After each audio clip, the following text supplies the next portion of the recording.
Hi guys, welcome back to my channel. Today we're going to do a little chill Q&A kind of thing. I had planned to do this as like a get ready with me makeup kind of Q&A, but I tried to film a reel alongside it this morning. It just did not go very well. So we're doing it like this, making it Christmassy next to the tree. I asked people on Instagram to send me in some get to know me questions, I guess. I'm aware that a lot of people that follow me on Instagram already know me, so we've got some different ones that I haven't answered before. So make sure you've got a cup of tea with you and we'll get into it. I've definitely answered this one before. Somebody said this may be too personal and I don't know how to ask without seeming rude, but due to religion, did you wait until marriage to have intercourse? Yeah, like I said, we've answered this before, but we did wait. I'm sure some people won't believe us, agree with us, understand, I don't know, but we did. There's a lot around that we both are quite passionate about. I don't want to say the good and the bad side of waiting, but yeah, short answer, we did wait. Somebody really kindly asked, how are you, as one of the questions. I'm actually doing good.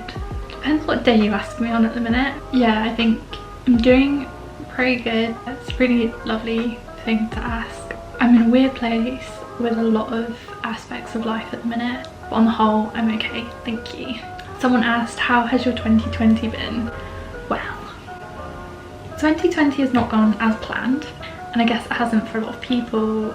People have had it far worse than I've had, but it's been really, really tricky. Even before Corona, this year has been massively one about change. We started off the year in Canada, like preparing our hearts for moving, and then obviously everything with COVID has made things quite tricky. I experienced a lot of mental health difficulties this year, I guess. We've been through a difficult time with therapy. I left my job, Noah got made redundant, we moved out of our first home together, we're living with family, being out of work. It's been tough, it's been really tough. I won't pretend it hasn't, but I've also learned so much, and so many good things have come out of 2020 as well. Things that we can be really proud of, and I've definitely seen God's hand in and stuff, so it's been a mix. Overall very tricky, and I'm very excited to say goodbye to this year, but I have to look at the positives sometimes. I had a couple of questions asking about my testimony and journey with faith. If that's something that you'd like as a full video, please let me know. But in short, I grew up in a Christian family. I've always known about God. Yeah, I'm very familiar with it growing up. I was 13 when I got baptised, I think. 13, 14, 13. I think in my mind I was always like, you're going to reach a point where you're a Christian and things are X, Y and Z. But definitely as I've got older, I've learned that that's not true. You know, you have ebbs and flows with your faith, but bottom line is I know God. I have a personal relationship with God. You know, I wouldn't do life any other way, but that doesn't mean you're on a continuous path of like good things and always on fire. And yeah, I think I've come to know that massively. My faith is now my own, and I don't rely on my parents' faith or Noah's faith or his family's faith to keep me sustained. But yeah, there's a lot to it. There's a lot of mental health issues for me in my testimony, some personal difficulties that maybe isn't quite right for this video, but if you do want a full video on my testimony and how I came to know and love Jesus, then please let me know. Somebody asked what my plans are for 2021. I've got a fire in my belly for this YouTube channel and my Instagram, so definitely continuing to work on content for that. I think other than that, in an ideal world and in our minds, we'd quite like to move out again and live by ourselves, but that might not be the right timing, we don't know. Getting income would be great, and quite honestly, after this year I have no idea what next year holds. These are just things that if I had it my way, they would happen, but my way isn't always the best way, and we know that. So yeah, that's my thinking at the minute, is mainly just, I guess, taking ownership of what I can do and seeing where it goes, I guess. I got asked to give a life update. Unfortunately I'm very boring and there's not much to tell. I'm hoping to get a job soon. When I do, I'll let you guys know. Otherwise, no real update.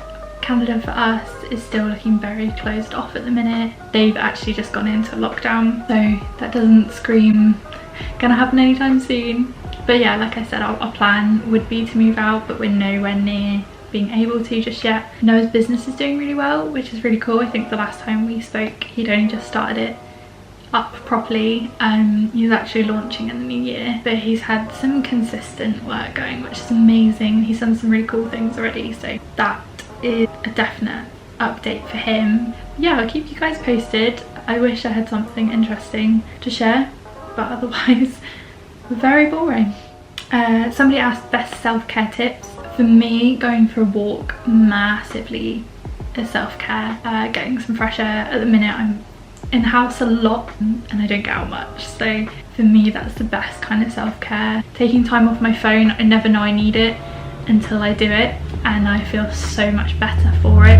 I get headaches if I've been staring at a screen too long, so physically it's really good for me, but mentally as well. The constant need to be always posting and yeah, engaging with people is really tiresome. That a day off my phone is the ultimate self-care. I think otherwise I love a good pamper evening. Give me a face mask, shaved legs, fresh bedding. Oh, that is self-care. But yeah, I think just taking time out for yourself, reading a good book, going for a walk, getting a hot drink with a friend, they're all good self-care things. On a similar kind of note, somebody asked, what was your routine or go-to thing to do when you get overwhelmed or stressed? This happens to me a lot. I'm a massive stress head. I find it really tricky to be around people when I'm overwhelmed or stressed, so I try and take myself out of that situation. I like to be by myself. Again, a really good walk helps me just to reevaluate. Writing things down massively helps, and I personally find it, this isn't always my go-to and I need to get better at it, but I always feel much better after I spent time in prayer and reading my Bible. And I don't know why it's never my go-to, because it always, you know, gives me peace that I can't get from anything else. So it's really stupid on my part to not do that first and foremost, but there we go. Somebody asked, where do you want to travel? I think we've talked about this before, but I definitely want to do Italy. Me and Noah were talking the other day, just, oh, should we blow all our savings and just go travelling? Sometimes it feels like that, but Italy definitely is kind of top of my list. Places closer to home, I want to do Scotland. I've never been to Scotland and I really want to go. I think I'd quite like to go in the winter actually. If you could put one well-loved Christmas movie in the bin forever, what would it be? Oh, I'm sorry, it's got to be Home Alone. I know, you're all about to scream at me, but I'm just not a fan. Maybe it's like an overkill film, like maybe I've watched it too many times. I'm just not about that life. Give me like Elf or The Grinch or Love Actually any day of the week. I could watch that all the time, all year round, but Home Alone for me, like, not really, sorry. This is the last question I'll answer. What's something you wish you could have told yourself 5 years ago? 5 years ago I was at college. I hated college, even more than I hated school, I think. I didn't want to be there. I felt so lost in terms of what I wanted to do. I didn't have a lot of people around me. Me and Noah weren't near each other and it just felt hard. Oh, bless me, little 17-year-old me. I would tell her to keep going because things will get better, and that's really easy to say now you're out the other side, but they do. I was also just about to start learning to drive, so also you can drive, you'll be okay. You won't kill anyone on the road, it's alright. I wish I had started my YouTube channel back then. I was really passionate about makeup, so I think things would have looked very different if I had. I just would have told myself to look after myself, I think. Not compare myself to what other people my age were doing, but to just pursue what I wanted. Yeah, I don't know, it's a horrible time of my life. I would have been 16, almost 17. Now I massively struggled, but we got out the other side. I think also that massive reminder that God uses every situation you go through. To be reminded of that would have been very helpful. Guys, well, I'm sorry that this is quick. maybe you appreciate that. Hopefully I answered some interesting questions that you might want to know the answers to. I love being nosy and knowing more about people. But I'm going to wrap up the video here. Thank you very much for watching. I really hope you enjoyed. As always, I leave my Instagram handle in the description. That's kind of where I ask people if they have any questions they want me to answer. Follow me on there. I post it quite often, asking for questions. Also, I'm such an open book, so if there's any topics you want kind of in detail, if there is anything you want to know specifically, I'm more than happy to chat in message, or you know, I can do a video or anything like that. Do let me know. I hope you are having a great December so far. I can't believe, you know, it's Christmas next week. That's mad. But yeah, thank you so much for watching, and I look forward to seeing you in the next video. Bye!